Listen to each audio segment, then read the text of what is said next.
To Dr. Richard Lumsden, former professor of biology at Tulane University and Medical School and the former dean of the graduate school, evolution was science, whereas creation was merely religion, and he taught as much to his students. What I would try to get across is that science is science. Science deals with the real world, with real phenomena. We don't bring into such discussions inferences of supernatural. Dr. Lumsden, who studied at Tulane, Harvard, and Rice, couldn't believe it when the Louisiana State Legislature passed a law that if evolution were taught in the public school classroom, then equal time had to be made for creation science. My reaction to that was just total consternation. Who are these people telling us, PhD-level scientists, how to teach and what to teach regarding science? So I just thought the whole thing was just absolutely absurd. But it was not the energy of a supernatural nature. I was prompted at that point to give a lecture on the origin of life, giving creation its due with as much mockery as I could summon. Truly, in the beginning was the Word, but the Word was hydrogen. After that class, one of his graduate students came up to him and said, "Great lecture, Doc." Well, that got my attention. Flattery always did. And she said, "But I have some questions." And indeed she did. She had a legal pad, and I could see line after line after line after line. So they had an appointment, which ended up lasting longer than anticipated. The appointment also ended up changing Dr. Lumsden's life. Now, I'm not trying to challenge anything. I just want to get my science straight. That's fair enough. Okay. That's fair enough. Last month, you taught how mutations were genetic disasters. How by natural selection can they randomly produce new and better structures? That's a good question. Good question. I'll probably have to think more about that. Okay, well, aren't the odds of the random assembly of genes mathematically impossible?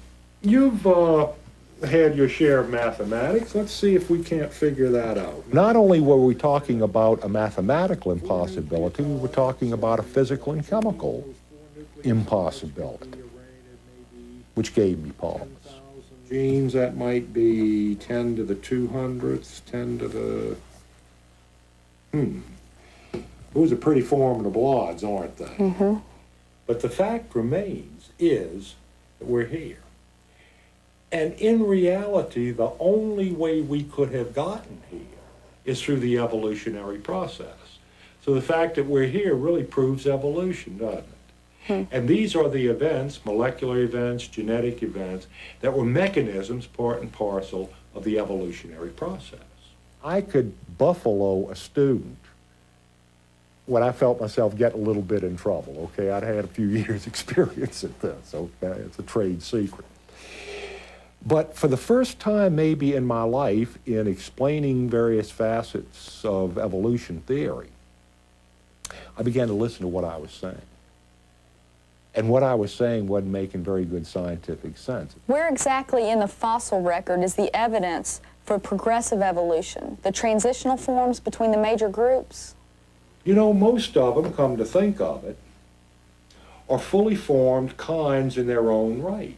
This conversation with the young lady went on for approximately 3 hours, during which time, again, we entertained these questions, and the whole time I'm answering, I'm listening to my own responses and trying not to betray this to the student.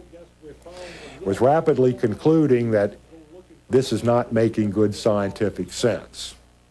What I'm telling this young lady and what I told the students this morning is not good science. And so far, I guess we just haven't been lucky enough to pick up the critical evidence. It dawned on me right then and there that evolution was bankrupt as a scientific theory.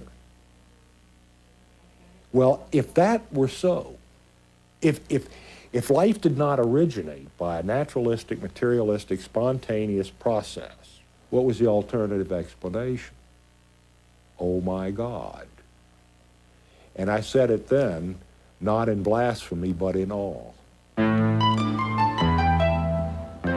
What happened that afternoon was, first of all, a mortal embarrassment to me as a professor. Professing to be wise, the professor was made a fool.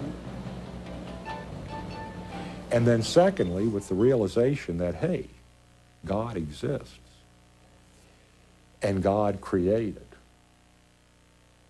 was that experience of fear. Now that's enough to turn a corner in anyone's life. After much study and soul-searching, Dr. Lumsden became a creationist first and then a Christian.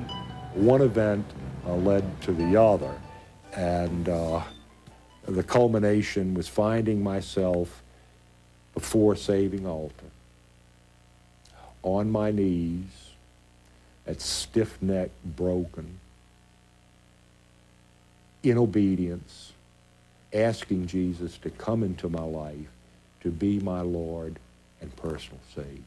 Today, Dr. Richard Lumsden, former evolutionary professor, is a committed creationist because of the scientific evidence. He has since openly debated evolutionists. He feels that in light of the great advances of science in the 20th century, evolution is no longer tenable. The evidence of science, the best in paleontology, the best in biochemistry, the best in genetics, and so on, is all compelling for creation. Creation theory does not rest on some purely metaphysical principles.